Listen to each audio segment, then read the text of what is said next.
যেই সরকারকে জনগণ ভোট দেয়নি সেই সরকারের পরিচালনার দায়িত্ব কে নেবে মাননীয় স্পিকার? মাননীয় স্পিকার, সারা বাংলাদেশের জনগণ যেখানে নির্বাচনকে বর্জন করেছে, মাননীয় স্পিকার গুগলে সার্চ দিয়েও সেদিন ভোটার পাওয়া যায়নি। তবে কিছু ডিজিটাল ভোটারের ছবি আমি দেখাবো।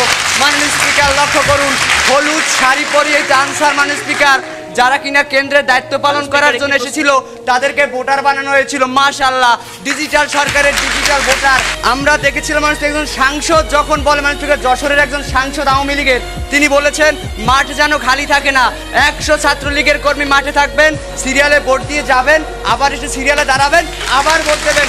মাননীয় স্পিকার লক্ষ্য করুন, সরকার যেখানে মোয়া দিচ্ছে সেখানে তো আমার কিছু বলার নেই মাননীয় স্পিকার। মাননীয় স্পিকার লক্ষ্য করুন, আমরা দেখেছিলাম বাংলাদেশে 147টি আসনে নির্বাচন হয়েছে মাননীয় স্পিকার। একটি বেসরকারি তথ্য মতে সেখানে 65% ভোট পড়েছে এবং ঢাকা 7 আসনে আমরা দেখেছিলাম মাননীয় স্পিকার একটি কেন্দ্রে বিড়াল ঘুমাচ্ছে মাননীয় স্পিকার, ভোটার নেই মাননীয় স্পিকার। তাই তো একটি ইকোনমিস্ট পত্রিকায় দেখেছিলাম জিতবে আওয়ামী লীগ, হারবে বাংলাদেশ। হ্যাঁ মাননীয় স্পিকার, আমরা হেরেছি। এই বাংলাদেশের জাতি এত দুর্ভাগ্যবশত মাননীয় স্পিকার একটি ভোট তারা দিতে পারেনি। তাই তো অতি দুঃখ পারাক্রান্ত হৃদয়ে বলতে হয়, হায় রে আমরা কেবল হাড্ডি আর চামড়া। মাননীয় স্পিকার, আমার দেশের প্রধানমন্ত্রী তিনিও ভোট দিতে পারেননি, খালি মাঠে গোল দিয়ে হয়েছেন ম্যান অফ দ্য সিরিজ। দর্শক, আপনারা যে ছেলের মুখ থেকে সাহসিকতার জ্বালাময়ী বক্তব্য শুনছেন সেই ছেলেটির নাম হচ্ছে মাসুদ শিকদার। এই মাসুদ শিকদারকে কিন্তু দেখেই বোঝা যাচ্ছে কতটা মেধা সম্পন্ন ছেলে সে, কারণ সবাই কিন্তু তার মতো করে বক্তব্য দিতে পারবে না, কারণ সবার সে সাহস নেই। চলুন তাহলে তার মুখ থেকে আরেকটু বক্তব্য শুনে আসি। আমার ড্রাইভার 5ই জানুয়ারি ছুটি নিয়েছিল ভোট দেওয়ার জন্য। ভোট দিয়ে আসলে আমি জিজ্ঞেস করি ভোট দিয়েছো? সে বলল লাঞ্চের আগেরটা বলবো না পরেরটা। আমি বললাম এটা কোন ধরনের কথা? মাননীয় স্পিকার, সে বলল খাবারের আগে দিয়েছে 7টি এবং পরে দিয়েছে 11টি। তাই তো পরের দিন মাননীয় স্পিকার প্রথম আলো পত্রিকায় দেখলাম জাল ভোট এবং কলঙ্কিত নির্বাচন। আচ্ছা, আপনি আপনার ড্রাইভারের কথা বললেন, তিনি 5টি এবং 7টি ভোট দিয়েছেন। এর মাধ্যমে কি প্রমাণ করছেন যে আপনার ড্রাইভার ভোটটি বর্জন করেছে নাকি ভোটে কারচুপি? না না না, এটা হচ্ছে মাননীয় স্পিকার, আমি দেখাচ্ছি মামাবাড়ির মোয়ার মত এবারের ভোট। মাননীয় স্পিকার, 6 জানুয়ারি অনেক আশা নিয়ে মাননীয় স্পিকার চ্যানেল 24-এর মুক্তবাগ অনুষ্ঠানটি দেখছিলাম মাননীয় স্পিকার।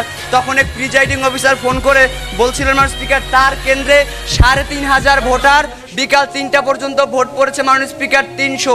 এবং মাননীয় স্পিকার 3:54 20 জন যুবক আসলেন এবং তার কাছ থেকে ব্যালট পেপার ছিনিয়ে নেওয়ার জন্য পায়তারা করলে তিনি পুলিশের সহায়তা চাইলেন। মাননীয় স্পিকার, পুলিশ বললেন দিয়ে দেন স্যার, কারণ পুলিশ চিন্তা করেছিল গণতন্ত্রের দরকার নাই, চাকরি বাঁচাই। মাননীয় স্পিকার লক্ষ্য করুন, সরকার আজকে তারা বলার চেষ্টা করছে। একটু অপেক্ষা করুন জি। আচ্ছা, কোনটিকে আপনারা আপনাদের আহ্বান বলবেন? আপনাদের ভারপ্রাপ্ত মহাসচিব কার্যালয়ে বসে যেটি বলেন ওটি, নাকি ঠিক পুরোপুরি আল কায়েদা স্টাইলে লন্ডনে বসে যে ভিডিও বার্তাটি প্রকাশ করা হয় সেটিকে? মাননীয় স্পিকার, সরকার দলের বারবারই কাজ হচ্ছে বিরোধী দলের উপর দোষ চাপানো এবং বিরোধী দল যা বলে সব ভুল বলে এটা প্রমাণ করা। 6 তারিখ সকালে আমি ঘুম থেকে উঠে তার ডেইলি স্টার পত্রিকাটি হাতে নিয়ে দেখি মাননীয় স্পিকার বাংলাদেশে সিলেট, দিনাজপুর, বগুড়া এবং সিলেট 200 মাননীয় স্পিকার বাংলাদেশের 61টি কেন্দ্রে একটি ভোটও দেয়নি, খালি হাতে ফিরিয়ে দিয়েছে মাননীয় স্পিকার। এটা কি বাংলাদেশের জনগণ বর্জন করছে চিত্র নয় মাননীয় স্পিকার? দেখলেন দর্শক, কি পরিমাণ সাহসিকতার জ্বালাময়ী বক্তব্য দিতে পারে এই ছেলে। এই ছেলেকে দেখে মনে হচ্ছে যেন আমরা সংসদ কাঁপানো সেই আন্দালিব রহমান পার্থকে দেখতে পাচ্ছি, যেই আন্দালিব রহমান পার্থের বক্তব্য কোটি কোটি মানুষের মন জয় করে নিয়েছে। আশা করি আজকের এই ছেলের বক্তব্যটিও আপনাদের মনে জায়গা করে নেবে, কারণ এই বক্তব্য শুনে এটিএন বাংলার স্টুডিও পুরো কেঁপে উঠেছিল। তাহলে চলুন দর্শক আরেকটু বক্তব্য শুনে আসি। মাননীয় স্পিকার লক্ষ্য করুন, আজকে তারা বারবার বলার চেষ্টা করেছে এই নির্বাচন ইনক্লুসিভ এবং পার্টিসিপেটরি নির্বাচন হয়েছে।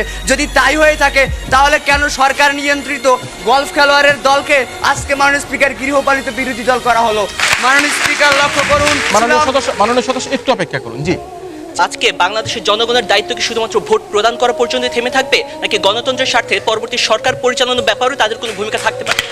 মাননীয় স্পিকার, আজকে যদি আমার সময় থাকতো বাংলাদেশের প্রত্যেকটা কেন্দ্রের চিত্র তুলে ধরে দেখাতাম মাননীয় স্পিকার, বাংলাদেশের প্রত্যেকটি কেন্দ্রে মাননীয় স্পিকার কিভাবে বাংলাদেশের জনগণের নির্বাচনকে বর্জন করেছিল। মাননীয় স্পিকার লক্ষ্য করুন, আমি সময়ের দিকে তাকিয়ে দুই একটি দেখি যাও মাননীয় স্পিকার, বগুড়া 4 আসনে নিমাইদিঘি কেন্দ্রে মাননীয় স্পিকার ভোটার 2308 জন মাননীয় স্পিকার, বিকাল 4টা পর্যন্ত ভোট পড়েছে মাত্র 32টি।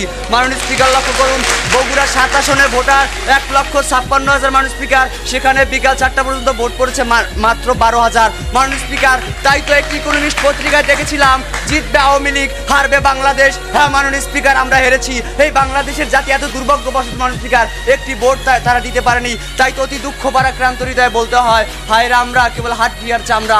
মাননীয় স্পিকার, আমার দেশের প্রধানমন্ত্রী তিনিও ভোট দিতে পারেননি, খালি মাঠে গোল দিয়ে হয়েছেন ম্যান অফ দ্য সিরিজ। দর্শক বক্তব্য শুনতে শুনতে তো বক্তব্যের শেষ পর্যায়ে চলে আসছেন, এখন আপনার পালা। এই মাসুদ শিকদারের বক্তব্য আপনাদের কাছে কেমন লাগলো? আশা করি ভালো লেগেছে।